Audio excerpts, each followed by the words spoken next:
Tras 7 años y 4 meses en los que los vehículos particulares no podían cruzar la frontera entre Colombia y Venezuela, por fin podrán hacerlo. Los vehículos venezolanos que ingresen a Colombia deberán acreditar el título de propiedad o documento público de la autoridad venezolana, SOAT o póliza de seguro equivalente, placas identificadoras del país de origen, revisión técnico-mecánica si el vehículo ingresará al país por un periodo igual o superior a 3 meses, mientras que el conductor deberá presentar la licencia de conducir con la categoría autorizada para el vehículo que maneja emitida por la Autoridad de Transporte de Venezuela, pasaporte de la República Bolivariana de Venezuela, cédula de identidad y podrá presentar el permiso especial de permanencia, permiso de protección temporal, tarjeta de movilidad fronteriza u otro documento según lo requiera la autoridad migratoria y los demás requisitos sanitarios, migratorios y aduaneros que definan las autoridades competentes.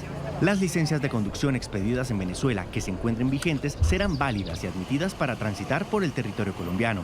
Para el caso de vehículos colombianos que viajen a Venezuela, deberán presentar los mismos documentos expedidos por las autoridades colombianas. Para el transporte de carga, se deberá presentar el certificado de idoneidad otorgado por la empresa, el permiso de prestación de servicios para carga y los documentos que acrediten el buen estado del vehículo. Mientras que para el transporte público deberán presentar los permisos de prestación de servicios para pasajeros. Con la reapertura, se espera un beneficio económico y social para ambos lados de la frontera. Desde Bogotá nos acompaña el analista internacional Juan Falconer. Juan, gracias por estar con nosotros. Feliz día. Nicolai, un placer estar aquí nuevamente con ustedes. Qué gusto, Juan. Juan, ¿qué representa para colombianos y venezolanos la reapertura total ya con el puente de Tienditas, ahora rebautizado? Bueno, en realidad hay varias cosas que hay que resaltar. Digamos, hay una reactivación económica, el comercio se va a fortalecer. Digamos, las cifras que manejan ambos ministros de comercio, tanto de Venezuela como de Colombia, pues esperan para el año 2023 duplicar el valor en dólares de las exportaciones e importaciones entre ambos países. También, pues vamos a tener un mayor flujo de personas que van a cruzar la frontera y eso de una u otra manera también le va a dar dinamismo y reactivación a la zona fronteriza, zona importante y amplia entre los dos países. Entonces yo creo que la parte comercial, la parte económica y lo que va a figurar en la frontera, pues va a ser positivo para ambos países. Incluso en algún momento también se decía que seguramente nunca debieron haberse roto estas, digamos, hacer este cierre de frontera que perjudicó a ambos países, pero hay que recordar que fue el régimen de Nicolás Maduro quien lo ordenó. Colombia pues sencillamente acató y tomó unas medidas, pero digamos pues obedece un poco a esas dinámicas. Expectativa por la reactivación económica que es muy importante, sobre todo para las ciudades de frontera. Ese es un punto que hay que definitivamente recordar, Juan, porque en el puente de Tienditas fue ampliamente famosa esa imagen de los contenedores atravesados en esta estructura moderna que quedó prácticamente inutilizada. Contenedores que se oxidaron, que fueron acumulando maleza, pero que de alguna manera reflejaban cómo este puente era epicentro de este choque entre ambos países, ¿no? Y de alguna manera también la reticencia del régimen de Nicolás Maduro.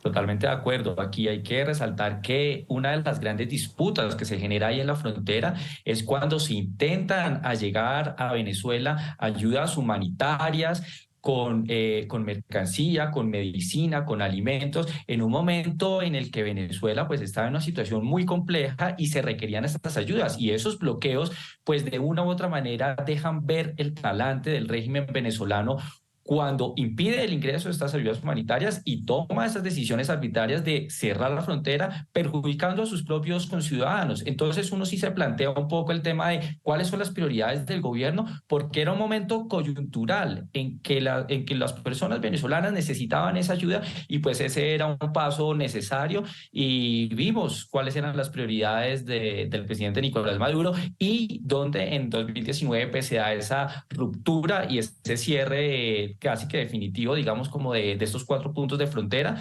Y esta era una obra que estaba desde 2016 y que tenía que haberse inaugurado y haberse tenido, digamos, en funcionamiento desde mucho tiempo antes, pero insisto, esa carga es del lado venezolano y no tanto del lado colombiano. Claro, de hecho, recuerdo yo que uno de esos conciertos que se organizaron en la frontera fue motivo de amplia discordia porque, como bien lo decías, el régimen se negó a recibir a través de estos puentes fronterizos ayuda humanitaria que iba a ser destinada para los venezolanos en medio de la realización de estos conciertos, y se negó claramente porque, como decías, tenía muy clara su prioridad, que era una prioridad no humanitaria, sino una prioridad política.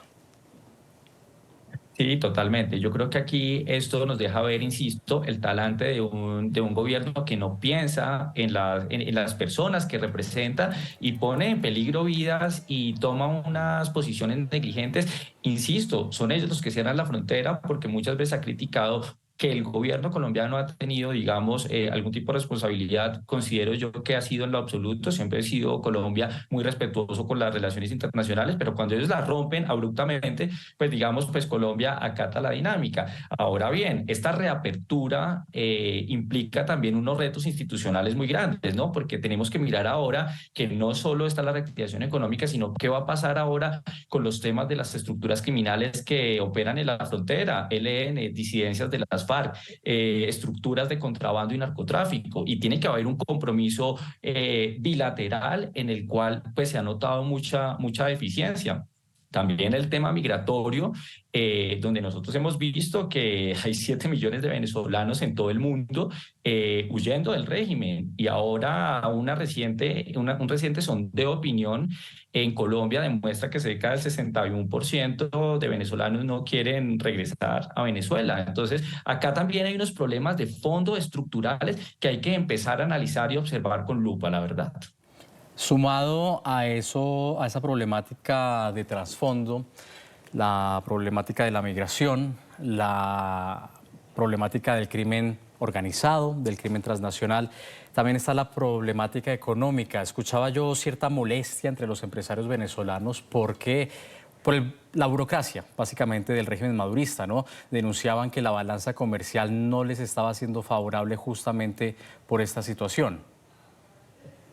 Claro, esos son temas que hay que tener en cuenta porque la reapertura de frontera también tiene que medir de una u otra manera el nivel de competitividad que van a tener ambos países para el intercambio comercial. Entonces, Colombia, que ha sido un país que ha sido fuerte económicamente y que ha movido su comercio y toda la cosa, pues seguramente podrá atender estas nuevas demandas que ameritan estas aperturas de estos puentes en la frontera.